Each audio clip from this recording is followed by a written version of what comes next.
Telugu Desam, BJP, Janasena పొత్తు పెట్టుకుని ఎన్నికల్లో పోటీ చేసినప్పుడు, జనసేన పార్టీకి కేవలం 21 సీట్లే ఇచ్చినప్పుడు, సరే జనసేన క్యాడర్ తీవ్ర అసంతృప్తి వ్యక్తం చేసింది, తీవ్ర వ్యతిరేకత ప్రదర్శించారు.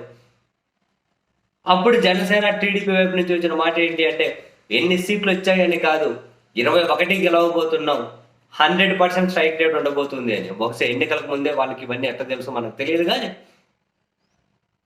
అంటే కాన్ఫిడెన్స్ చెప్పారో, లేకపోతే ఇప్పుడు దేశవ్యాప్తంగా జరుగుతున్నటువంటి ఒక చర్చ ఏదైతే ఉందో ఎన్నికల కమిషన్ వాళ్ళ పనితీరు మీద, బహుశా అటువంటిది ఏమైనా ఆంధ్రప్రదేశ్లో కానీ పాసిబుల్ ఉందో తెలియదు. ఏ కాన్ఫిడెన్స్ చెప్పారు.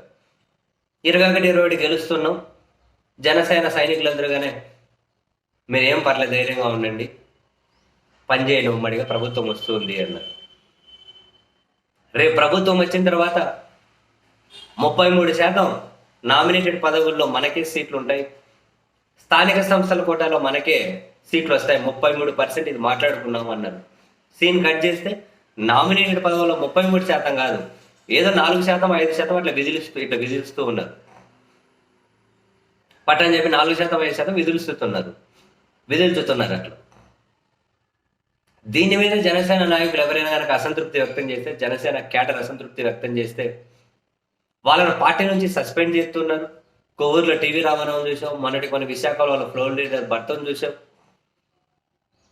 మైకు గుంజుకుంటూ ఉన్నారు, టీడీపీకి వ్యతిరేకంగా ఎవరు అనొద్దు అంటున్నారు, మన వాటా గురించి మాట్లాడొద్దు అంటున్నారు. దీని మీద క్షేత్రస్థాయిలో జనసేన వాళ్ళు చాలా చాలా వ్యతిరేకంగా ఉన్నారు. బహుశా ఇవన్నీ దృష్టిలో పెట్టుకొని వాళ్ళ వ్యతిరేకత పోగొట్టడం కోసమేనేమో జనసేన విశాఖపట్నంలో పేరు కూడా సేనతో సేనాని పేరు కూడా ఇది పెట్టుకొని ఒక 2 రోజుల కార్యక్రమాలు పెట్టుకొని ఒక బహిరంగ సభ కూడా ఏర్పాటు చేశారు.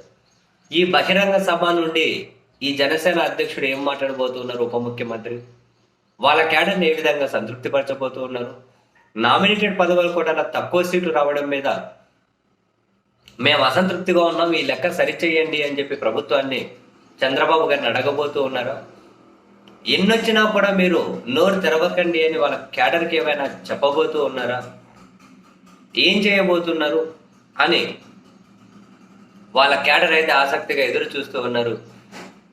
అండ్ ఈ 15-16 నెలల కూటమి ప్రభుత్వంలో జనసేన ఎంతవరకు సంతృప్తిగా ఉంది, వాళ్ళ ఒపీనియన్ ఏంటి, ఇవన్నీ బహిరంగ సభ వేదిక మీద నుండి ఆయన వెల్లడి చేయబోతున్నారట. చూడాలి ఏం మాట్లాడతారు.